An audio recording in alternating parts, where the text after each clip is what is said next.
1.2 bilyong piso ang aksidenteng nailipat sa aking bank account. Tumawag ako sa bangko para ibalik ang pera.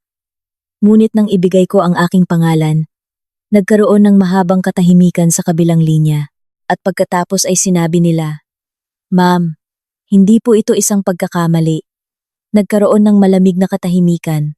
Ang pangalan ko ay Corazon Villanueva.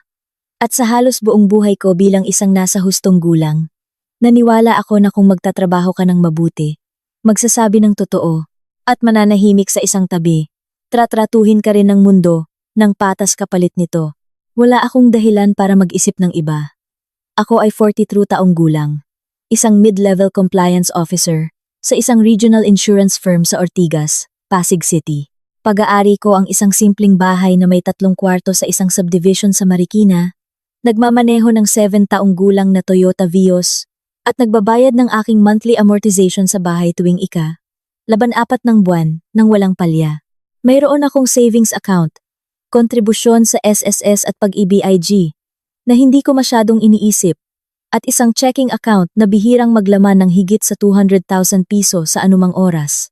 Hindi ako mayaman. Hindi rin ako naghihikahos. Ako ang eksaktong uri ng tao na hindi pinapansin ng sistema ng pananalapi. Karaniwan, maaasahan, hindi napapansin. Ang personal kong buhay ay mas tahimik kaysa sa gusto kong aminin. 6 na taon na kaming annulled ng isang lalaking nagngangalang Anton Roxas, isang commercial real estate developer, na ginugol ang huling 3 taon ng aming pagsasama sa pagbuo ng isang komplikadong ikalawang buhay na wala akong kaalam-alam. Pagkatapos ng annulment, napunta sa akin ang bahay, ang mga utang, at isang pagdududa sa motibo ng ibang tao, na lagi ko nang dala-dala, na parang isang lumang jacket, hindi man eksaktong komportable, ngunit pamilyar na. Mayroon akong 2 matalik na kaibigan. Si Lani Bautista, na nagtuturo ng English sa high school, at tumatawag sa akin tuwing linggo, at si Carlo Di Mayuga, isang dating katrabaho na lumipat na sa Cebu, ngunit nagte-text ng mas madalas kaysa sa sinumang kilala ko. Mayroon akong pusa na nagngangalang Kape. Pumupunta ako sa weekend market sa Salcedo tuwing Sabado. Ayos lang ako. Ang unang kakaibang bagay ay nangyari noong isang Martes ng Oktubre. Nag-login ako sa aking bank account, ang Republica National Bank, gaya ng ginagawa ko tuwing ilang araw, para lang suriin kung pumasok na ang aking mga auto-debit payments. Isa itong ugali na nag-ugat noong mga taon ng aming paghihiwalay, kung kailan 2 beses na inubos ni Anton ang aming joint account nang hindi sinasabi sa akin, at natutunan ko na ang perang hindi mo binabantayan ay perang nawawala. Binuksan ko ang app, pinindot ang aking checking balance, at natigilan. Ang numero sa screen ay 1,250,418,000 piso. Tumawa ako. Literal akong napatawa ng malakas. Isang maikli at nalilitong tunog, at inisip na baka nag-glitch lang ang app. Isinara ko ito, at muling binuksan. Nandoon pa rin ang numero. Pumunta ako sa transaction history.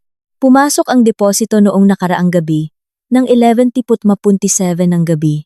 May label lamang na wire transfer internal. Walang pangalan, walang reference number, walang paliwanag. Sa loob ng ilang minuto, naupo lang ako sa aking hapagkainan. Nahawak ang aking telepono, at lumalamig na ang aking kape sa tabi ko. 1.2 bilyong piso. Ang numero ay napakalayo sa mga hangganan ng aking buhay kaya hindi ito pakiramdam na totoo. Pakiramdam ko ay isa itong typo, o isang pagsubok o sakuna ng ibang tao na napunta sa maling address. Alam ko nang may ganap na katiyakan ng isang taong nagtrabaho sa financial compliance sa loob ng 15 taon na hindi ko ito pera. Saang dako man, may isang taong nawawalan ng 1.2 bilyong piso at gugustuhin nilang mabawi ito.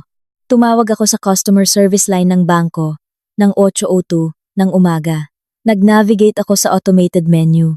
Pinindot ang DOS para sa account inquiries. Naghintay ng 4 na minuto habang nakikinig sa isang paulit-ulit na malambing na piano at ikinonekta sa isang kinatawan na nagngangalang Romel. Sinabi ko sa kanya ang pangalan ko. Sinabi ko sa kanya na tumatawag ako tungkol sa isang maling deposito. Binasa ko sa kanya ang halaga. Nagkaroon ng paghinto, hindi ang maikling paghinto ng isang taong nagtatype, hindi ang karaniwang pag-aalinlangan ng isang taong nagbubukas ng file. Ito ay isang mahaba at partikular na katahimikan. Ang uri ng katahimikan na may bigat, na nagsasabi sa iyo, bago pa man may masalitang isang salita na may mali. Pagkatapos ay sinabi ni Rommel ng mahina. Nang maingat, "Ma'am, hindi po isang pagkakamali ang transfer na iyan. May naramdaman akong malamig na gumapang sa aking dibdib. Pasensya na." Sabi ko, "Kailangan ko po kayong i-transfer sa aming private banking department." Sabi niya, "May makikipag-ugnayan po sa inyo ngayong araw." Teka, anong ibig mong sabihin na hindi ito pagkakamali? Kaninong pera ito? Ngunit na i-transfer na niya ang tawag. Bumalik ang tugtog ng piano. Naupo ako ng napakatahimik sa aking kusina. Nakikinig dito. At sinubukang intindihin kung bakit natahimik ang isang empleyado ng bangko. Nang marinig ang aking pangalan, 7 beses nag-ring ang private banking line bago napunta sa voicemail. Isang kalmado at propesyonal na boses ang humingi ng aking pangalan at numero at tumiyak na may babalik sa aking tawag sa loob ng isang araw ng trabaho. Nag-iwan ako ng mensahe. Naging tumpak ako.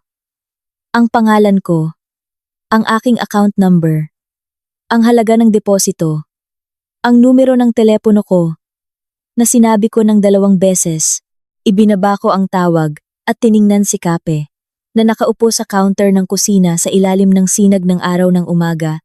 Pinapanood ako ng may banayad, nakawalang pakialam, ng isang nilalang, na hindi kailanman nag-alala tungkol sa pera.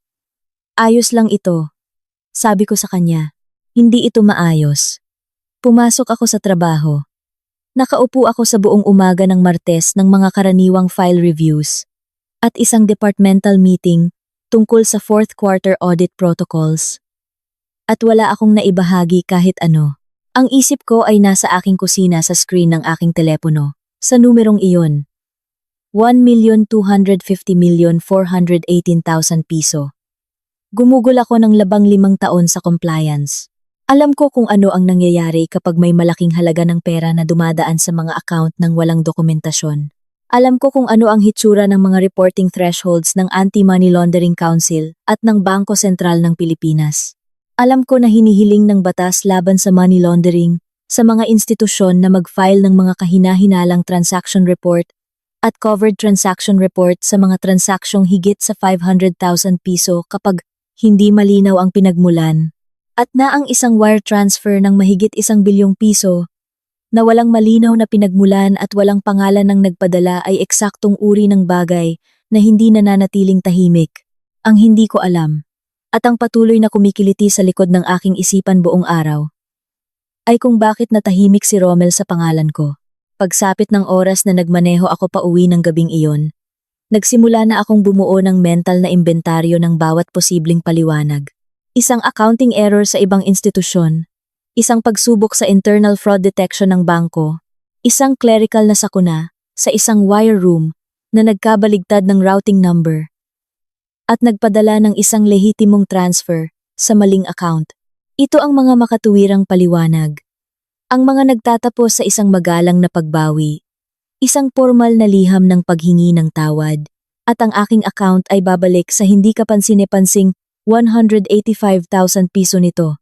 Ngunit may isa pang kategorya ng paliwanag, isa na patuloy kong isinasantabi at patuloy ko ring binabalikan.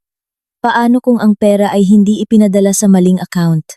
Paano kung ipinadala ito sa eksaktong tamang account at may nagpasya na ang pangalan ko ang dapat na nakadikit dito? Sa 15 taon ng compliance work, nakita ko na ito dati. Hindi sa akin, kundi sa ibang tao, isang shell transaction, isang layering scheme, isang dummy account, isang tao na ang pangalan, credit history, o professional na profile, ay ginawa silang isang kapaki-pakinabang na address para sa pera na kailangang gumalaw ng tahimik. Kadalasan, ang tao ay ni-recruit, inihanda, pumayag dito kapalit ng bayad. Ngunit hindi palagi. Minsan, ang desisyon ay ginagawa nang wala sila. Minsan, ang mga ordinaryo, Hindi kapansin-pansing tao ay pinipili tiyak dahil sila ay ordinaryo at hindi napapansin dahil walang titingin ng 2 beses. At kapag inimbestigahan na ang transaksyon kalaunan, mayroong isang totoong tao na maituturo. Naupo ako sa aking sasakyan sa aking garahe sa loob ng 20 minuto pagkatapos kong pumarada.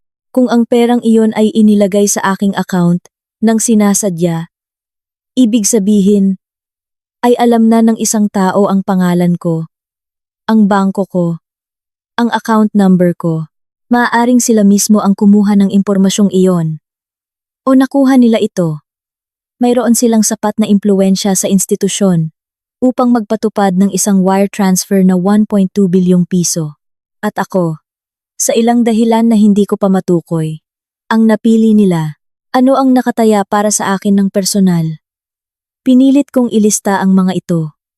Kung wala akong gagawin at mananatili ang pera doon, maaari akong masangkot sa anumang bahagi nito.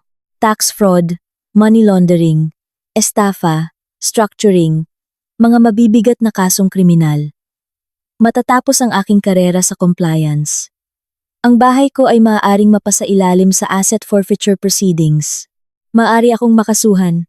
Ang katotohanang hindi ko hiningi ang pera ay mahalaga. Ngunit hindi ito automatikong magpoprotekta sa akin. Hindi kung walang malinaw na record na nagpapakitang iniulat ko ito kaagad at nakipagtulungan sa mga awtoridad. Kung susubukan kong gastusin ito at halos hindi sumagi sa isip ko ang ideyang ito bago ko ito iwinaksi ako ay gagawa ng krimen nang sadyang gumagamit ng mga pondo mula sa hindi malinis na pinagmulan. Hindi! Kung iuulat ko ito sa bangko at harangin nila ako, na tila ginagawa na nila, kailangan ko ng hiwalay na channel. Pumasok ako sa loob. Pinakain ko si kape. Nagtimpla ako ng tsaa. Hindi ko ito ininom. Naupo ako sa hapagkainan na may isang dilaw na legal pad at nagsimulang magsulat. Pagsapit ng 10:00 ng gabing iyon, nabuo na ang balangkas ng isang plano. Hindi pa bigla-bigla. Hindi dramatiko. Maparaan kung paano mag-isip ang isang compliance officer. May mga dokumentadong hakbang na may mga paper trail at contingencies. Hakbang 1, formal na nakasulat na abiso sa bangko. Ipinadala sa pamamagitan ng LBC at PhilPost registered mail na nagtatatag ng record na iniulat ko agad ang pagkakamali. Hakbang 2. Makipag-ugnayan sa Financial Consumer Protection Department ng Bangko Sentral ng Pilipinas at maghain ng paunang reklamo. Hakbang 3. Kumonsulta sa isang abogado. Hindi bukas, kundi ngayon din, unang bagay bukas ng umaga. Hakbang 4. Idokumento ang lahat. Bawat tawag, bawat mensahe, bawat detalye ng transaksyon na nakasave at naka-backup sa 2 lokasyon. At hakbang 5, ang isa na pakiramdam ko ay ang pinakamahalaga at pinakanakakatakot alamin kung sino ang nagpadala ng perang iyon at kung bakit alam na ang pangalan ko bago pa man ako tumawag. Nasa opisina ako ni Attorney Teresita Tessie Macapagal ng Otto Quintin ng sumunod na umaga. Si Attorney Tessie ay isang financial crimes attorney sa Makati. Nakilala ko na ang pangalan niya ng propesyonal sa loob ng maraming taon. Nakita siyang nasipi sa mga compliance trade publications at minsan ay dumalo sa isang seminar kung saan siya ay nagsalita tungkol sa asset forfeiture law. Nang may kalmado at tiyak na pananalita ng isang taong nakita na ang loob ng bawat korte sa Pilipinas. Tinawagan ko siya ng 7 ng umaga. Sinabihan siya na mayroon akong apurahang usapin na kinasasangkutan ng malaking hindi autorisadong deposito at isang bangko na hindi kumikilos na parang isang bangkong walang itinatago. At sinabi niya sa akin na pumunta ako. Ang opisina niya ay nasa ika-114 na palapag ng isang gusali sa Ayala Avenue na may tanawin ng lungsod at isang conference table na mas mahaba pa sa kusina ko. Naupo ako sa tapat niya kasama ang aking legal pad at mga screenshots at resibo ko ng registered mail. Ipinadala ko ang liham sa Republica National Bank noong nakaraang gabi sa post office na may hininging return receipt at ipinaliwanag ko sa kanya ang lahat. Nakikinig si Tessie, nang hindi sumasabad. Nang matapos ako, tahimik siya sandali. Ang kanyang ballpen ay nakapatong sa kanyang notepad. Nagtatrabaho ka sa compliance. Hindi ito isang tanong. 15 taon. Kung gayon, alam mo na hindi ito isang normal na napunta sa maling wire transfer. Alam ko, sabi ko. Ang katahimikan mula sa bank representative nang ibigay mo ang pangalan mo. Sabi niya. Iyan ang bahaging pinakakinababahala ko. Yumuko siya paharap. Ipinapahiwatig niya na naka-flag ang pangalan mo. Hindi naka-flag para sa fraud. Naka-flag para sa routing. Ibig sabihin, may isang tao sa institusyong iyon o may access sa mga sistema ng institusyong iyon ang umaasa na lilitaw ang pangalan mo. Kaugnay ng transfer na ito, ang salitang ginamit niya. Pagkatapos ay isa na, iniiwasan ko sa sarili kong pag-iisip dahil ang pagsasabi nito nang malakas ay nagpapaging totoo rito.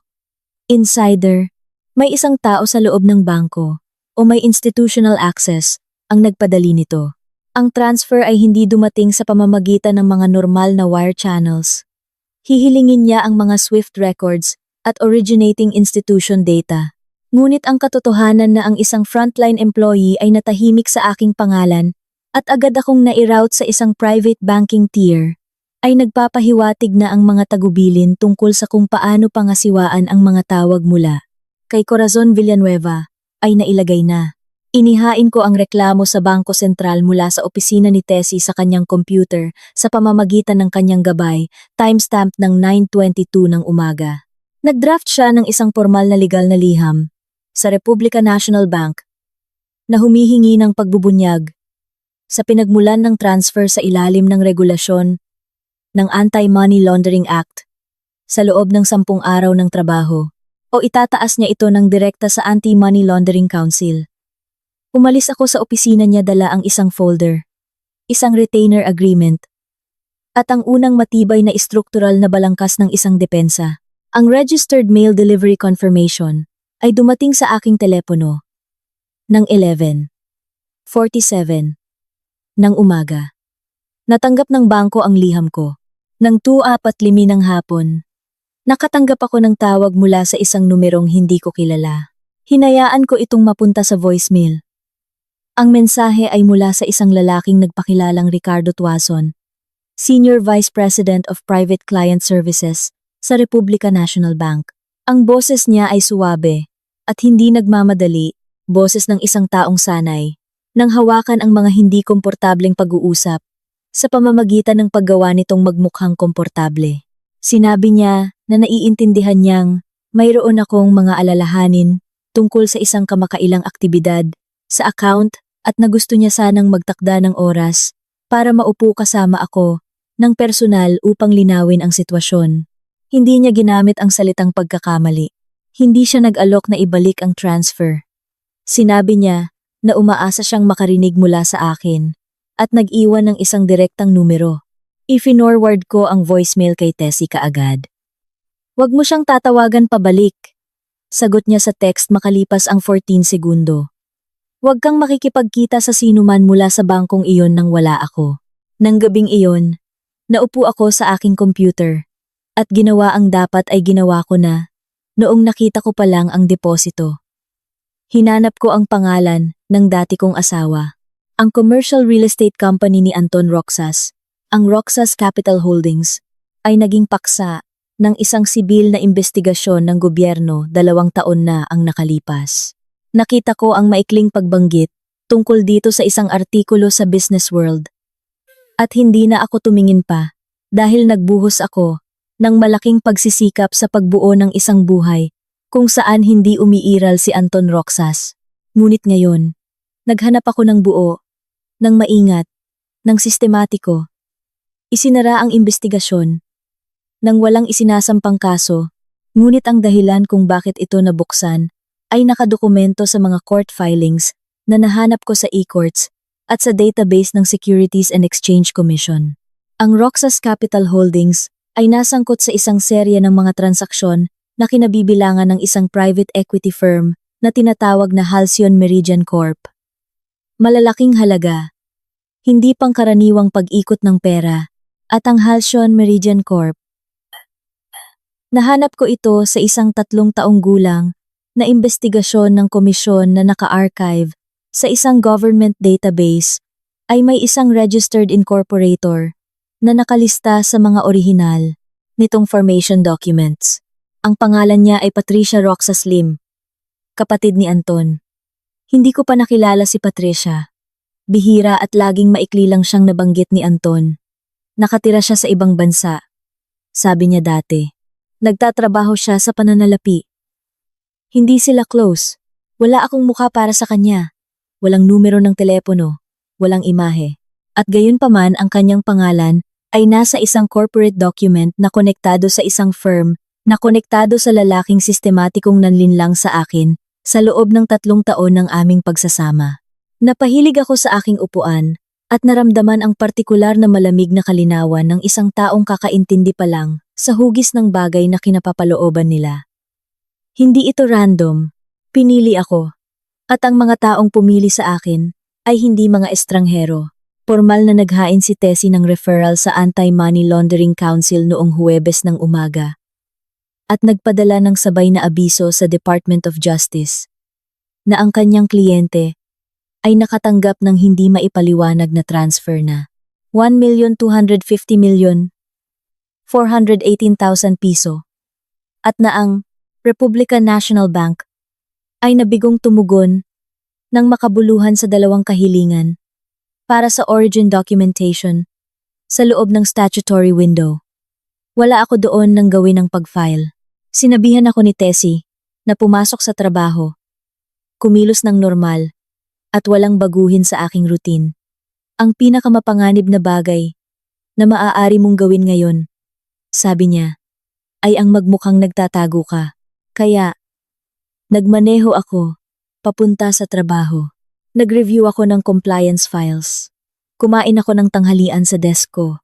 Tinawagan ko si Lani sa aking lunch break at sinabi sa kanya sa malabong mga termino na napagkasunduan namin ni Tessie na gamitin sa sinuman sa labas ng legal na proseso na ako ay nakikitungo sa isang pinansyal na bagay na mas komplikado kaysa inaasahan. Sabi ni Lani na tunog na kababahala raw iyon at nag-alok na magdala ng alak. Sabi ko baka sa susunod na linggo na lang. Ibinaba ko ang tawag at pinanood ang parking lot sa labas ng bintana ko at sinubukang maramdaman na parang ako ay isang taong may normal na routine. Ang unang pakikipag-ugnayan ay dumating 4 na araw pagkatapos. Nasa loob ako ng aking sasakyan sa parking garage, sa ilalim ng aking office building nang tumunog ang telepono ko. Ang numero ay walang pangalan. Sumagot ako. Corazon. Ang boses ay sa isang babae. Kontrolado. Mainit sa isang paraang pinag-aralan. Sa tingin ko, oras na para mag-usap tayo. Alam ko na bago pa man niya sabihin ang kanyang pangalan, Patricia Roxas Lim, sinabi niya sa akin na sinusubukan niya akong makontakt sa pamamagitan ng bangko na parang ang Republican National Bank ay isang karaniwang kakilala at napasensya na kung naging komplikado ang mga bagay-bagay at na nagkaroon ng miscommunication tungkol sa transfer. Isang bagay na maaring malutas ng simple at tahimik kung mag-uusap lang kami. Ipinahihiwatig ng kanyang tono na ako ay nagiging irasyonal tungkol sa isang maliit na administratibong pagkakamali. Ang tono niya ang pinaka-nakakatakot na bahagi. Anumang pag-uusap natin ay dapat idaan sa aking abogado, sabi ko. Ang pangalan niya ay attorney, Tessie Macapagal. Ipapapadala ko ang kanyang contact information sa kahit anong numerong gusto mo. Isang maikling pag-pause. Cora, ginagawang magulo ng mga abogado ang mga bagay-bagay. Hindi kailangang maging magulo nito. Patricia, sabi ko, at nagulat ako kung gaano kakatatag ang boses ko. Naghain ako ng report sa AMLC4 na araw na ang nakakaraan. Ano man itong pinaplano nyo, hindi na ito tahimik ngayon. Pakitawagan si Attorney Tessie. Tinapos ko ang tawag. Bahagyang nanginginig ang mga kamay ko nang ilagay ko ang telepono sa aking bag. Naupo ako sa parking garage sa loob ng 3 minuto at huminga. Pagkatapos ay tinawagan ko si Tessie at ibinigay sa kanya ang eksaktong transcript ng pag-uusap mula sa aking memorya. Nagsimula na akong mag-iwan ng voice memo na tumatakbo sa tuwing nasa sasakyan ako. Isang pag-iingat na iminungkahi ni Tessie. Tumawag si Anton makalipas ang 2 araw. Nakilala ko agad ang numero niya. Dinelete ko na ito taon na ang nakakaraan. At nakilala ko pa rin ito. Sa parehong paraan, na alam mo ang hugis ng isang peklat, hindi ako sumagot. 2 beses pa siyang tumawag sa parehong oras. Nag-iwan siya ng voicemail sa pangalawang pagsubok. Iba ang tono niya sa kanyang kapatid. Kung si Patricia ay suwabe, si Anton ay may pressure. Ang boses ng isang lalaking sanay na ang mga tao ay sumusuko at nagulat na malaman na hindi ako ganoon. Sinabi niya na ang pera ay nasa maling lugar. Maingat ang pagkakabitaw niya ng mga salita. Ngunit sa mismong pag-iingat na iyon mo mararamdaman ang banta. At sinabi niyang maaaring maging masama para sa akin ang sitwasyon kung mali ang makuhang ideya ng mga investigador ng gobyerno. Sinabi niya na sinusubukan niya akong tulungan. Sinabi niya na pupunta siya sa Maynila sa Biyernes at na dapat kaming magkita. Inifile ni Tessie ang voicemail bilang ebidensya sa Department of Justice. Sa loob ng 1 oras, matapos kong maipadala ang recording. Noong Biyernes, pumunta nga si Anton. Pumunta siya sa bahay ko. Nag-doorbell siya ng 6:45 ng gabi at pinanood ko siya mula sa bintana sa harap nang hindi sumasagot. Ang mukha niya ay mas matanda kaysa sa naaalala ko. May partikular na ekspresyon ng isang tao na hindi kailanman lubos na naniwala na ang ibang tao ay totoo sa kanilang sinasabi. Tumayo siya sa porch ko sa loob ng 4 na minuto. Nag-doorbell siya ng 2 pang beses. Umalis siya. Sa payo ng aking abogado, nag-install ako ng CCTV 2 araw na ang nakakaraan. Mayroon akong footage. Nang sumunod na Lunes, tumawag si Tessie para sabihin sa akin na ang Republican National Bank ay nakatanggap ng subpina mula sa gobyerno para sa lahat ng mga record na may kaugnayan sa account number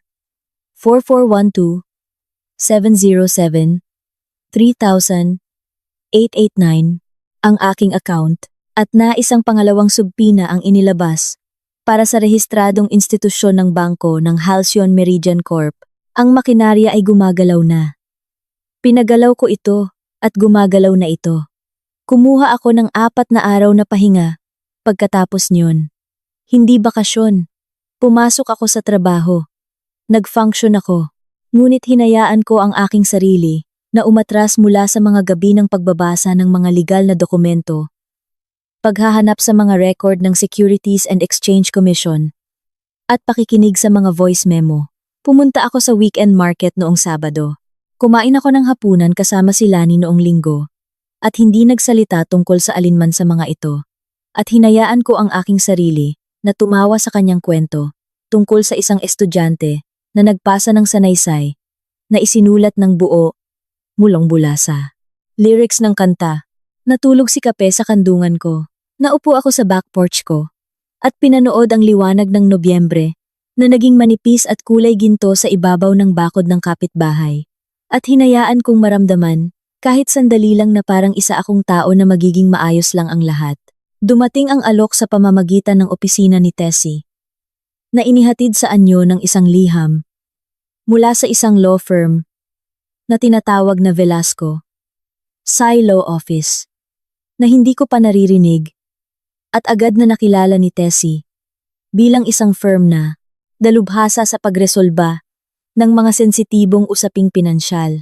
Ginamit nila ang mga salitang ito na may himig ng pagiging propesyonal upang pagtakpan ang isang alok na sa totoo lang ay isang tahasang pambabastos.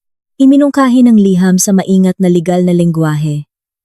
Nakapalit ng aking nilagdaang pag-atras ng lahat ng mga ulat, reklamo, at referrals na isinampa sa mga ahensya ng gobyerno tungkol sa October wire transfer. Ang halagang 150 milyong piso ay ililipat sa isang account na pipiliin ko.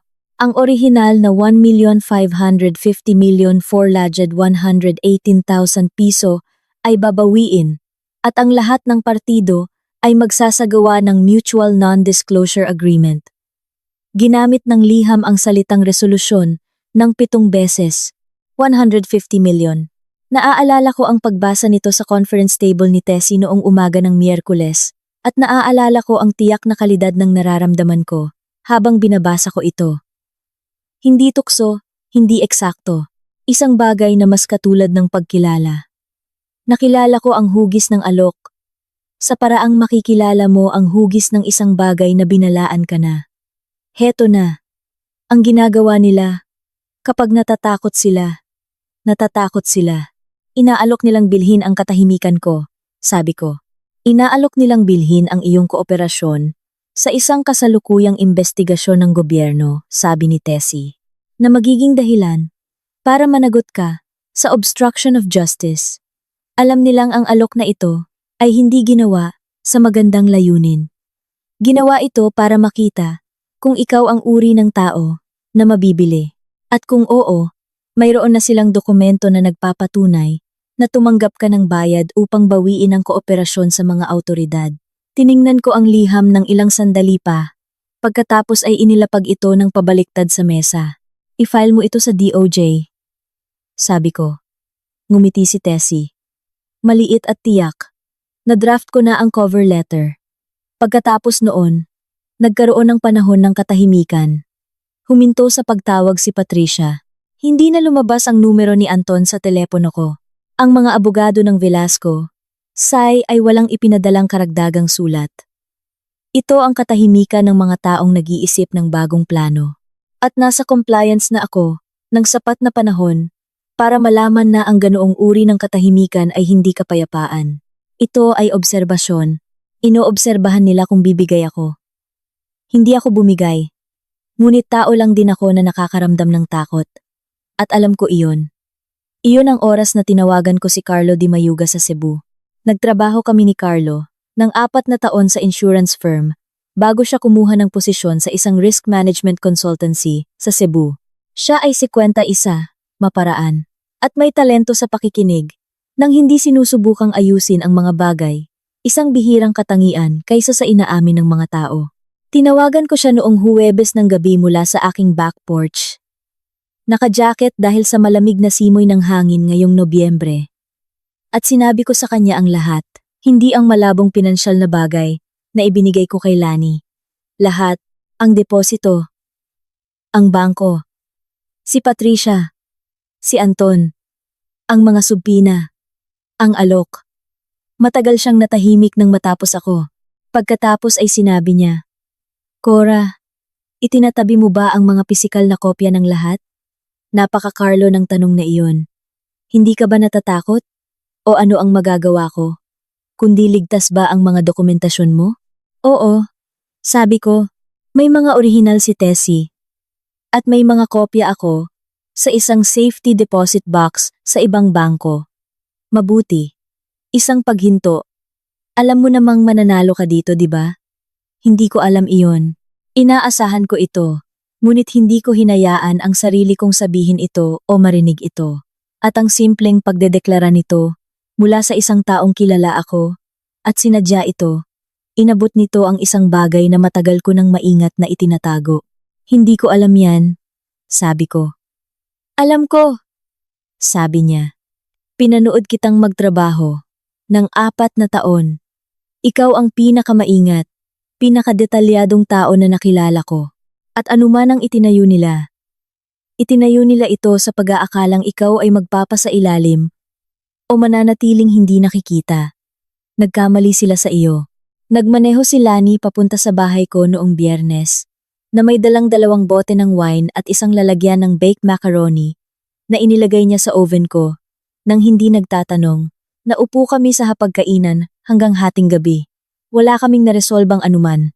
Ngunit nang umalis siya, pakiramdam ko ay hindi na ako isang babaeng inaatake at mas naramdaman kong isa akong babaeng may kasama na naging sarili nitong uri ng baluti. Tumawag si Anton noong Lunes. Hindi mula sa dati niyang numero, kundi mula sa isang Manila area code na hindi ko kilala. Matalino. Naisip ko, o baka kinakalkula lang. Sumagot ako dahil hindi ko alam na siya iyon. At nang marinig ko ang boses niya, ang bahagyang pagkabigla nito, pamilyar at mali sa parehong paghinga, na mabilis na naging matigas at malamig ang tono. Hindi ako tumatawag para makipag-away, sabi niya agad. Gusto ko lang makipag-usap. Nakatayo ako sa kusina ko. Pinindot ko ang record sa aking voice memo app gamit ang isang hinlalaki ng tahimik gaya ng pinraktis ko. Kung gayon, magsalita ka, sabi ko. Pumunta siya sa Makati 2 araw pagkatapos. Dinala niya si Patricia. Pumayag ako sa pagkikita laban sa unang kutob ko at nang may pag-aatubili sa pahintulot ni Tessie. Dahil naniwala si Tessie na makakapagbigay ito ng kapakipakinabang na ebidensya. At dahil pinagkakatiwalaan ko ang aking sariling, kakayahang panindigan ang sarili. Ang pagkikita ay nangyari sa isang conference room sa opisina ni Tessie sa Makati, kasama ang isang paralegal. At may malinaw na pag-unawa mula sa akin, na anumang sasabihin, ay maaaring at idodokumento. Sabay silang dumating. Si Anton ay naka-dark blazer. Si Patricia ay naka-gray coat, na malamang na mas mahal pa sa binabayaran ko sa sasakyan ko buwan-buwan. Naupo sila sa kabilang dako ng conference table at ipinakita ang bersyon ng kanilang sarili na idinisenyo para sa sandaling ito. Makatwiran, nagsisisi. Nandito para linawin ang mga bagay-bagay. Ang mga kamay ni Patricia ay nakatiklop sa ibabaw ng mesa. Naunang magsalita si Anton. Humihingi raw siya ng pasensya, sabi niya, na lumala ang mga bagay-bagay. Sana raw ay nakayanan nilang ayusin ito bilang isang pamilya. At ang salitang pamilya ay binitawan ng may partikular na intensyon. Isang salitang sinadyang gamitin upang kantiin ang damdamin ng isang taong naniwala noon na bahagi siya ng buhay niya. Sinabi niya na naiintindihan niya ang aking mga alalahanin. Sinabi niya na sigurado siyang makakahanap kami ng isang resolusyon na magpoprotekta sa lahat at na ang kailangan nila ni Patricia ay matigil ang proseso. Ang mga subpina, ang referral sa AMLC, ang atensyon ng gobyerno bago pa humantong ang mga bagay-bagay sa direksyong hindi na mababawi. Sumunod na magsalita si Patricia. Siya ay mas direkta kaysa kay Anton, at sa ilang mga paraan ay mas mapanganib dahil dito.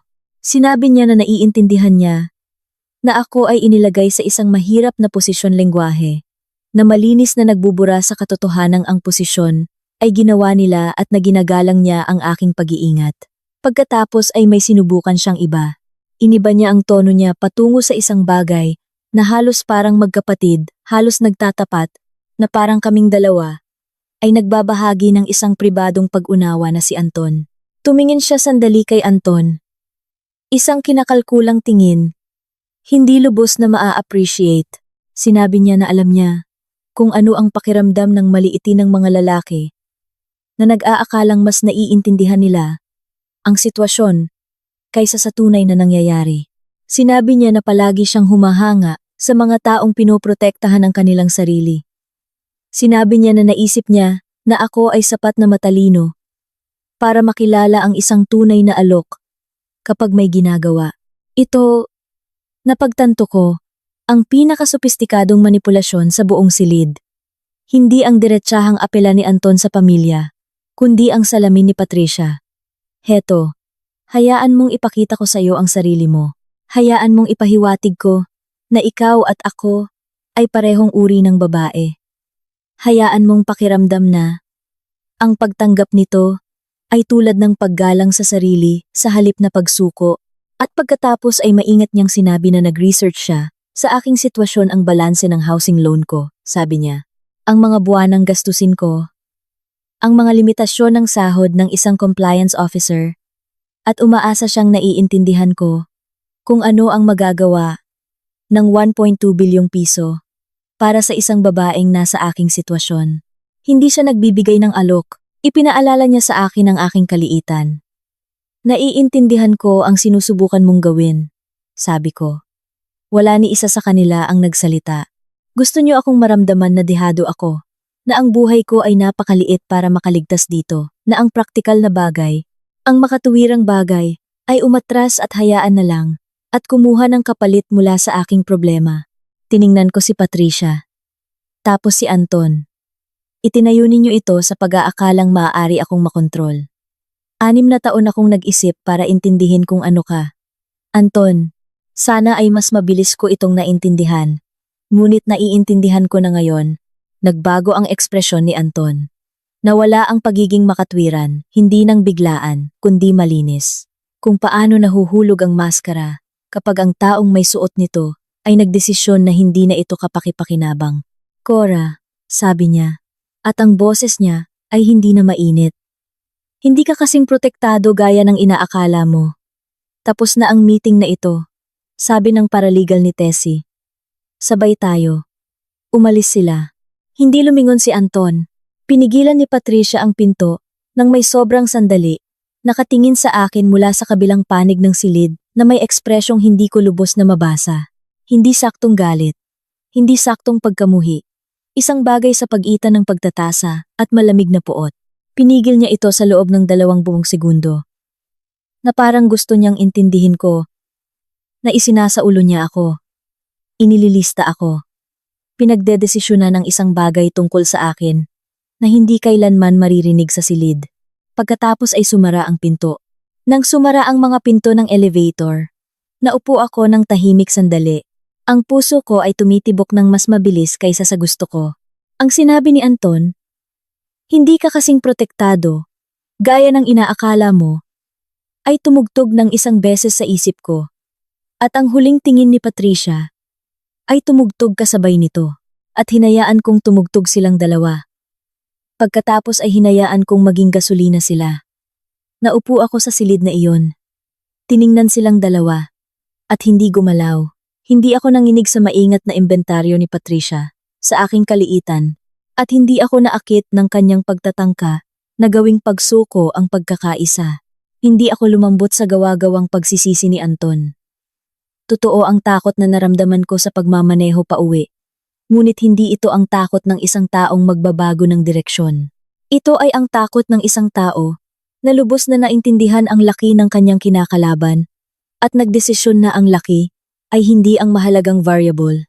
Ang meeting sa gobyerno ay naka-schedule sa isang Martes ng Enero sa opisina ng National Bureau of Investigation o NBI, Anti-Fraud Division sa Taft Avenue.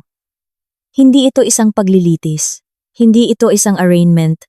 Ito ay tinatawag ng mga investigador na isang formal na investigasyon, isang formal na nakarecord na sesyon, kung saan ang kooperasyon ng subject ay idinodokumento at tinatasa. Hindi ako ang subject. Ako ay isang saksi. Parehong binigyan ng subpina sina Anton at Patricia. 2 linggo na ang nakalipas ng Department of Justice. Walang binigyan ng opsyon na tumanggi. Ang kanilang mga abogado 2 magkaibang firm. Napansin ko nang may kaunting kasiyahan na nangangahulugang hindi na sila naghaharap ng pinag-isang estratehiya. Ay nakipag-ayos sa mga tuntunin ng kanilang pagdalo. Nandoon sila. Nandoon ako at sa unang pagkakataon mula noong Oktubre, ang lahat ng nangyari ay nasa parehong silid at parehong oras. Inihanda ako ni Tessie sa loob ng 6 na linggo. Hindi para sa drama, hindi para sa komprontasyon, kundi para sa katumpakan. Sasabihin mo ang totoo sa eksaktong pagkakasunod-sunod kung paano ito nangyari, sabi niya sa aming huling preparation session. Gamitin mo ang mga dokumento. Huwag kang mag-speculate. Huwag kang magbigay ng opinyon. Ang kaso ang magpapatunay sa sarili nito. Ang trabaho mo ay maging pinakakapanipaniwalang saksi sa silid. Nagsuot ako ng dark navy blazer at flat shoes at may dalang folder na naglalaman ng timeline na binuo ko dokumento, bawat dokumento mula Oktubre hanggang Enero.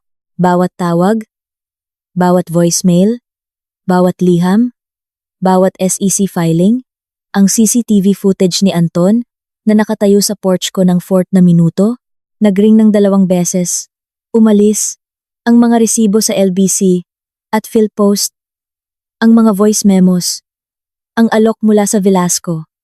Sai, na may maingat nitong 7 paggamit ng salitang resolusyon, ang SEC filing na nag-uugnay sa Halcyon Meridian Corp.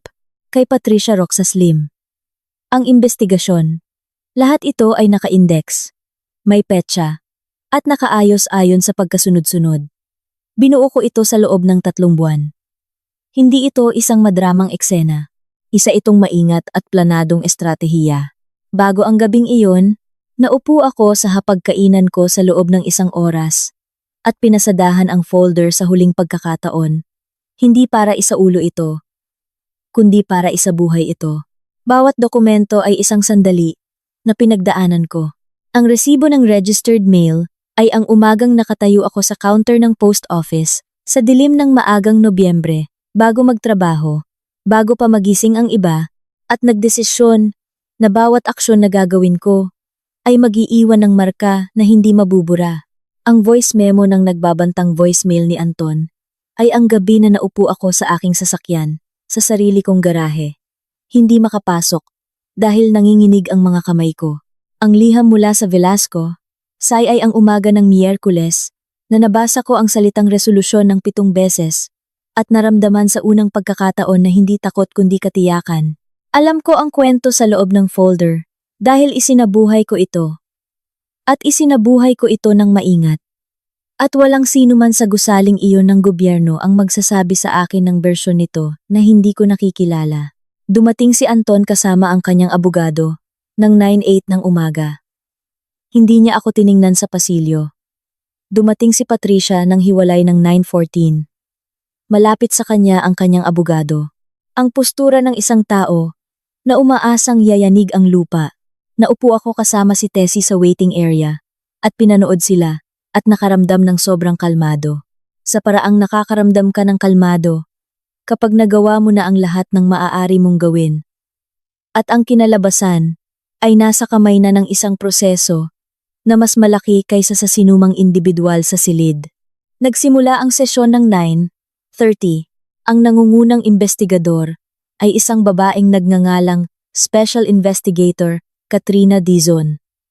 Nasa mid-40s, hindi nagmamadali, na may tahimik na awtoridad ng isang tao na nakarinig na ng bawat bersyon ng bawat kwento at interesado lamang sa isa na tumutugma sa mga dokumento.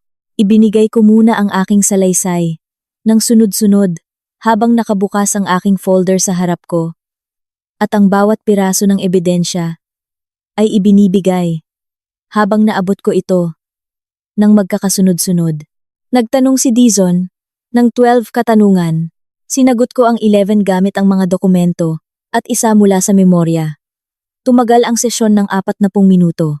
Pagkatapos ay dinala nila sina Anton at Patricia nang sabay sa kahilingan ng kanilang abogado upang tugunan ang mga financial records na nasugpunan ni Dizon mula sa Republican National Bank at sa institusyong may hawak sa mga account ng Halcyon Meridian. Wala ako sa silid para sa sesyong iyon. Naupo ako kasama si Tessie sa pasilyo at uminom kami ng matabang na kape mula sa dispenser. At wala akong pinakinggan dahil walang maririnig sa pamamagitan ng nakasarang pinto ng NBI. Ang pasilyo ay beige at fluorescent at may amoy na medyo copy paper at sunog na kape. At naisip ko kung paano ang pinakamahalagang mga silid sa isang buhay ay madalas na mukhang hindi naiiba sa bawat iba pang silid. Walang anuman sa pasilyong iyon ang nag-anunsyo ng sarili nito. Walang nagpapahiwatig na sa kabilang panig ng isang karaniwang pinto. Ang kwento ng huling 3 buwan ay umaabot sa resolusyon nito. Ngunit nalaman ko pagkatapos mula kay Dizon sa maikling debriefing na isinagawa niya sa amin ni Tessie bago kami umalis kung ano ang nangyari. Ipinakita sa record na nagmula sa bangko ng korporasyon na 1,250,418,000 piso ang na-wire mula sa Halcyon Meridian account patungo sa Republican National Bank noong gabi ng Oktubre 14. Ang inaasahang tatanggap. Ayon sa sariling internal na pag-uusap ng Halcyon, mga pag-uusap na nasubpina mula sa kanilang email server, ay hindi si Corazon Villanueva. Isa itong numerong korporasyon na itinatag ni Anton, 3 buwan na ang nakakaraan at hindi kailanman nakapitalize. Ang routing number na nasa file para sa korporasyong iyon sa Republican National Bank ay malayo ng 1 digit mula sa aking account number. 1 digit. Dumating ang pera sa account ko dahil sa isang clerical error, isang tunay na pagkakamali pala. Ngunit hindi ang uri na magpapalaya sa sinuman. Dahil ipinakita rin ng mga email na nadiskubre ni Patricia ang pagkakamali sa loob ng ilang oras. At nagdesisyon na hindi ito itama. hindi tawagan ang bangko. Hindi magsimula ng recall, kundi maghintay at tingnan. Gamitin ang pangalan ko, ang account ko, ang background ko sa compliance, bilang isang potensyal na buffer. Kung dumating ang mga investigador, mayroong isang totoong tao na nakakabit sa isang totoong account na may totoong profesional na kasaysayan, isang dummy account. Nang ipakita kina Patricia at Anton ang mga email na ito sa interview room, nagkahiwalay ang kanilang mga pahayag. Sinabi ni Anton na si Patricia ang mag-isang gumawa ng desisyon. Sinabi ni Patricia na ideya ni Anton ang korporasyon at ang pagkakamali ay sa kumpanya niya. Pareho nilang sinisi ang isa't isa. Nang may katumpakan ng dalawang tao na nag-rehearse, nang magkasama at pagkatapos, ay sa ilalim ng pressure, ay inabandona ang rehearsal. Napansin ni Dizon ang pagkakaibang ito at inipit ang bawat isa sa kanila nang hiwalay sa timeline. Kailan nila unang nalaman ang tungkol sa maling wire? Ang mga sagot ay hindi magkatugma ng 4 na araw. Ang isa sa kanila ay nagsisinungaling tungkol sa pagkakasunod-sunod at posibleng pareho sila. Tinanong niya ang bawat isa sa kanila ng 3 follow-up questions. Ang mga sagot nila ay hindi nagkatugma sa alinman sa mga ito. Nang maglakad kami ni Tessie papunta sa elevator ng 10:00 ng hapon. Dala ko ang folder ko sa ilalim ng aking braso at nakaramdam ng isang bagay na hindi ko naramdaman mula noong Oktubre. Ang malinis, hindi komplikadong pakiramdam ng isang taong nagsabi ng totoo at pinanood itong manatili. Ang proseso ng gobyerno ay gumagalaw. Kung paano gumagalaw ang mga proseso sa Department of Justice, hindi mabilis, kundi may uri ng bigat na hindi bumabaliktad ng direksyon kapag nagsimula na. Subalit dahil sa laki ng halagang sangkot at matinding pressure mula sa Bangko Sentral at Anti-Money Laundering Council, naging mabilis ang usad nito kumpara sa karaniwan.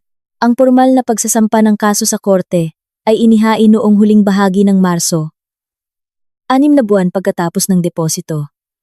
Sinampahan ng kaso si Anton Roxas sa 3 bilang: estafa, conspiracy to commit money laundering, at obstruction of justice para sa voicemail na iniwan niyang nagbabanta ng seryosong problemang legal.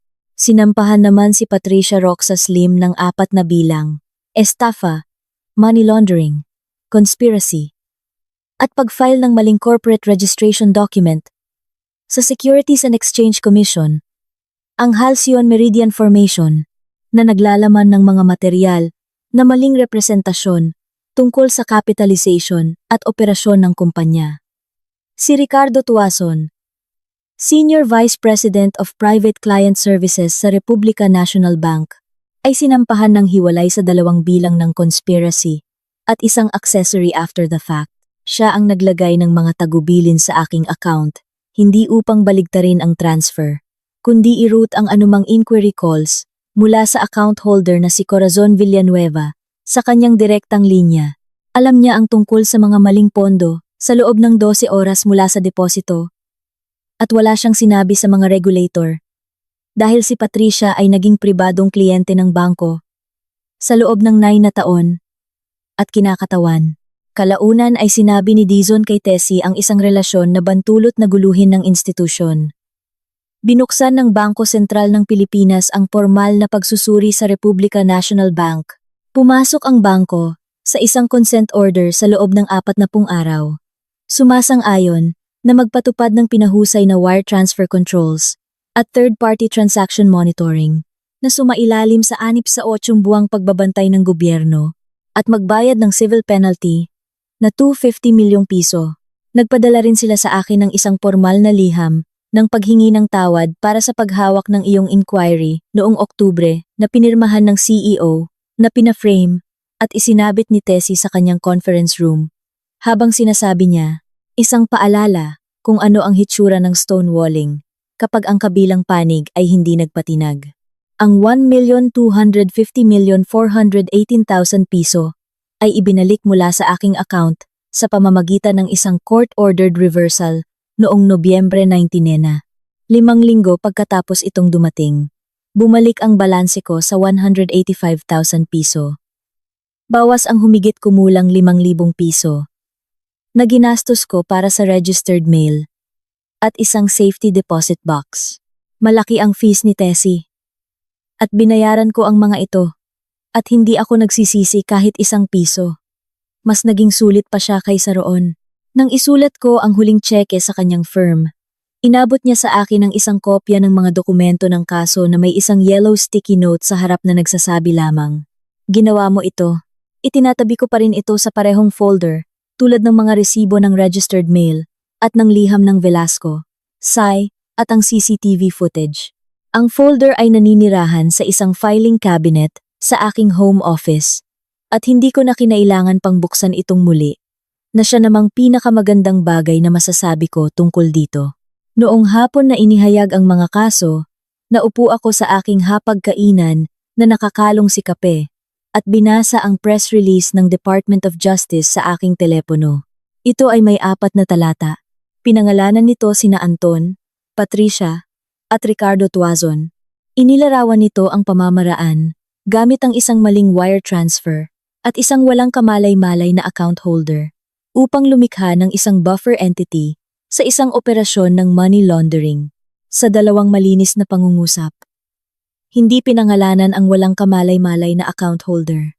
Ako ay isang residente ng Marikina na ang account ay nakatanggap ng transfer at naagad na nagulat nito sa mga awtoridad. Binasa ko ang pariralang iyon ng 2 beses. Agad na nagulat nito sa mga awtoridad. Iyon lang ang ginawa ko. Iyon ang kabuuan ng aking kabayanihan. Hindi ko ginastos ang pera. Hindi ko itinago. Ginawa ko ang bagay na dapat ay halata at naging bihira. Sinabi ko lamang ang totoo mula sa unang sandali at patuloy itong sinabi sa kabila ng katahimikan sa telepono at sa pagbisita sa aking porch at sa conference room at sa alok kasama ang 7 maingat nitong resolusyon at sa pulong kung saan sinubukan ni Patricia na ipadama sa akin na maliit. Ako, sa bawat pagkakataong sinabi ko ang totoo at sa bawat pagkakataong napatunayang totoo at lumabas na sapat na iyon, na ang akumulasyon ng ordinaryong katapatan na idinokumento at inihatid sa oras ay isang mas matibay na istruktura kaysa sa anumang itinayo nila. Tumawag si Carlo ng gabing iyon. "Sabi ko na sa'yo sabi niya. "Sinabi mo sa akin." Sumang-ayon ako. "Anong pakiramdam mo?" Nag-isip ako saglit. Gumalaw si kape sa kandungan ko. Muling inayos ang sarili sa may-ari. Naginhawa ng isang nilalang na hindi kailanman nagduda sa kanyang lugar sa silid. Katulad ng sarili ko, sabi ko. Eksaktong tulad ng aking sarili. Pumunta si Lani noong Sabado na may dalang alak, tunay na alak, hindi mumurahin, at isang grocery bag na naglalaman ng mga sangkap para sa pasta carbonara na alam niyang paborito ko at hindi ko kailanman ginagawa para sa aking sarili. Sabay namin itong iniluto sa aking kusina at kumain kami sa hapag malapit sa bintana at ang malamig na simoy ng Disyembre ay dumaan sa salamin sa isang mababang anggulo at humiga sa ibabaw ng mesa. At si Kape ay nakaupo sa silya sa pagitan namin, nagpapanggap na hindi siya interesado sa pasta. At naisip ko, ito ang pinoprotektahan mo. Kapag pinoprotektahan mo ang sarili mo, hindi ang pera. Hindi ko kailanman ginusto ang pera. Ito ang mesa, ang liwanag, ang kaibigan, ang pusa. Ang ordinaryong gabi ang nabawing muli. Ang petsa ng paglilitis ni Anton ay itinakda sa Setyembre. Naghain ang abogado ni Patricia ng 3 mosyon para paghiwalayin ang kanyang kaso. Lahat tinanggihan. Pumayag si Ricardo Tuazon na maging state witness noong Mayo. Sumasang-ayon na tumestigo laban sa magkapatid kapalit ng mas mababang sentensya. Ang kanyang kooperasyon, ayon kay Tessie, ay masusi at kapuspalad para sa kanila. Pumasok ako sa trabaho. Nag-review ako ng compliance files. Kumain ako ng tanghalian sa desk ko. Tinawagan ko si Lani. Tuwing linggo, nagmaneho ako ng aking 70 taong gulang na Toyota Vios. Hindi na ako ang parehong tao na ako noong Oktubre. Walang sino man ang nakakaligtas sa ganoong uri ng bagay nang hindi nagbabago. Ngunit mas naging sarili ko ako kaysa dati, hindi nabawasan.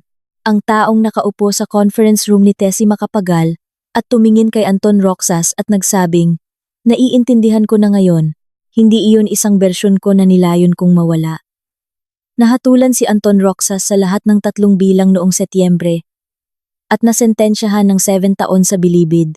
Ang kanyang commercial real estate firm, ang Roxas Capital Holdings, ay bumagsak na. Ang kombinasyon ng pagsisiyasat ng gobyerno, ang pag-atras ng 2 pangunahing investor na tahimik na konektado sa Halcyon Meridian, at isang sibil na kaso na isinampa ng isang business partner na nagsabing maling inirepresenta ni Anton ang isang kasunduan sa ari-arian noong 2021 ay nagpabawas sa kumpanya sa isang shell na formal na binuwag noong Hulyo. Ang gusali na pag-aari niya sa South Boulevard sa Makati ay naibenta ng palugi sa isang court-supervised liquidation. Nabasa ko ang tungkol dito sa Business World sa isang maikling balita na may 3 talata noong isang umaga ng Martes. At pagkatapos ay ibinaba ko ang dyaryo at ininom ang aking kape. Si Patricia ay nilitis noong Nobyembre at nahatulan sa 3 sa 4 na bilang. Pinawalang sala siya ng hukom sa false registration charge. Isang maliit na teknikal na tagumpay na malinaw na nilalayon ng kanyang abogado at na hindi naman nakagawa ng praktikal na pagkakaiba sa kanyang sentensya. Nakatanggap siya ng 5 taon sa Correctional Institution for Women. Binanggit ng hukom sa paghatol na ang kanyang desisyon na payagan ang mga maling pondo na manatili sa aking account sa halip na itama ang pagkakamali isang desisyon na ginawa niya sa loob ng ilang oras, sadyang ginawa habang natutulog pa ako, ay nagpakita ng kahandaang ilantad ang isang inosenteng pribadong individual sa panganib ng gobyerno para sa personal na kaginhawaan. Wala ako sa loob ng korte para sa kanyang sentensya. Ipinadala sa akin ni Tessie ang transcript. Si Ricardo Tuason, na ang kasunduan bilang state witness ay nakasalalay sa kanyang patotoo, ay nakatanggap ng 10 buwan at permanenteng pinagbawalang magtrabaho sa industriya ng pagbabangko. Ang kanyang patotoo, sabi ni Tessie, ang naging structural center ng kaso ng prosekusyon. Ang kanyang salaysay ng mga tagubili ni Patricia sa kanya na nakadokumento sa mga text message na iningatan niya sa isang personal na telepono, ang naging pinakamasama sa paningin ng korte. Ang buong Private Client Services leadership team ng Republica National Bank ay pinalitan sa loob ng 6 na buwan matapos ang consent order. Ang stock ng bangko ay bumagsak ng 14% sa quarter matapos ang regulatory announcement at nakabawi na noong sumunod na taon sa antas na nagpapahiwatig na nagpasya ang merkado na ito ay makakaligtas. Isinara ko ang aking account doon noong Nobyembre at lumipat sa isang credit union. Ang sarili kong buhay ay nagbago sa mga paraang parehong mas maliit at mas malaki kaysa sa inaasahan ko. Inirekomenda ako ni attorney Tessie Macapagal sa 2 financial crimes attorneys na nagtatayo ng isang compliance consulting practice at naghahanap ng isang partner na may operational expertise. Nakipagkita ako sa kanila noong Pebrero. Nagkaroon ng 3 pag-uusap sa loob ng 6 na linggo at pumirma ng kasunduan noong Marso. Ibinigay ko ang aking resignation sa insurance firm noong Abril ng propesyonal nang may naaangkop na pasasalamat sa 15 taon ng magandang trabaho at gumugol ako ng 2 linggo sa pagsasanay sa aking kapalit. Noong Hunyo, nagsimula akong magtrabaho bilang senior compliance consultant, nagpapayo sa mga kumpanya tungkol sa anti-money laundering controls at transaction monitoring architecture. Ang trabaho ay mas mahirap at mas kawili-wili at may mas malaking sweldo. Ginamit nito ang lahat ng alam ko. Pinanatili ko ang bahay sa subdivision sa Marikina. Nagpalagay ako ng bagong bubong noong Agosto. Isang bagay na 2 taon ko nang ipinagpapaliban. Pininturahan ko ang back porch ng malalim na malamlam na berde na nakita ko sa isang magazine at inisip ng mas matagal kaysa sa makatuwiran. Ang hitsura nito ay eksaktong tama. Pumunta si Carlos sa Manila para sa isang weekend noong Nobyembre. Naglakad kami sa Ninoy Aquino Parks and Wildlife sa isang hapon ng Sabado at pinag-usapan ang kanyang bagong proyekto at ang bago kong trabaho at ang partikular na ginhawa ng pagiging nasa kabilang panig ng isang mahirap na bagay. Nagdala siya ng masarap na whiskey. Ininom namin ito sa back porch sa gabi, ang berdeng porch, habang nagpapatrolya si Kape sa bakuran ng may karaniwang formal na paggalaw at ginagawa ng lungsod ang mga tahimik na tunog nito sa labas ng bakod. Madalas mo ba itong iniisip? Tanong ni Carlo. Mas kaunti kaysa sa inakala ko, sabi ko. At totoo iyon. Ang mga kaganapan noong nakaraang taon ay may kalidad ng mga bagay na ganap ng naproseso. Nandyan kapag tinawag. Ngunit hindi mapanghimasok. Binago nila ako patungo sa direksyon ng kalinawan. Hindi pinsala. Alam ko kung ano ang kaya kong gawin sa parehong direksyon. Ang takot at ang katatagan. Nakita ko ang pareho at lumabas na maaari silang mag-exist nang sabay ng walang kontradiksyon. Natapos ni Lani ang pagsusulat ng nobela na 3 taon na niyang ginagawa. Ako ang unang tao na pinabasa niya nito at maganda talaga ito. Isang katotohanan na sinabi ko sa kanya na may partikular na kasiyahan sa pagiging tama tungkol sa isang kaibigan. Nagsimulang magtinda ang weekend market ng kesong puti mula sa isang farm sa Laguna na kinahumalingan ko ng labis. Pumupunta ako tuwing Sabado. Ipinagmaneho ko ang Vios. Masaya ako sa payak at simpleng estrukturang kahulugan, sa paraang masaya ka kapag ang buhay mo ay eksaktong akma sa iyo. Hindi dahil walang mahirap na nangyari, kundi dahil ang hirap pala ay nakakayanan at ang paglampas dito ay may ibinunyag tungkol sa akin na maaaring gumugol pa ako ng isa pang 20 taon nang hindi ko nalalaman. May natutunan akong 3 bagay ng taong iyon. Ang una, ang mga ordinaryong tao ay pinipili tiyak dahil mukhang hindi sila lalaban. Ang pangalawa, ang pinakamakapangyarihang bagay na magagawa mo sa isang sistemang idinisenyo upang lituhin ka ay idokumento ang lahat at maghanap ng taong mas nakakaalam ng mga patakaran kaysa sa mga taong lumalabag dito. Ang pangatlo, ang inalok na pera at ang mungkahi na napakaliit mo para manalo. Hindi ito mga katotohanan, ito ay mga taktika. Ano ang gagawin mo sa 1.2 bilyong piso sa iyong account at isang boses sa telepono na nagsasabing hindi ito pagkakamali?